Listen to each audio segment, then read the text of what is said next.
अरे गरम होतंय, एसी थोडा कमी कर. अरे थंडी वाजतीये, एसी थोडा वाढव. असे शब्द घरी किंवा ऑफिसमध्ये तुम्ही रोजच ऐकत असाल. मात्र लवकरच यातून सर्वांची सुटका होण्याची शक्यता आहे, कारण लवकरच तुमच्या एसीचा रिमोट सरकारच्या हाती जाणार आहे. सरकार एसीच्या तापमानाबाबत एक नवीन नियम आणणार आहे आणि यानंतर नवीन एसीचे तापमानात एक मर्यादेपेक्षा कमी किंवा जास्त राहणार नाहीये. एसीचं तापमान 20 अंश ते 28 अंशांच्या दरम्यान निश्चित केले जाईल. केंद्रीय ऊर्जा मंत्री मनोहर लाल खट्टर यांनी हे म्हटलेलं आहे.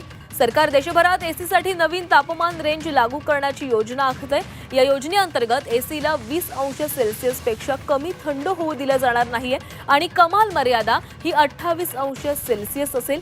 ग्लोबल वॉर्मिंगच्या पार्श्वभूमीवर केंद्र सरकारनं ही घोषणा केलेली आहे.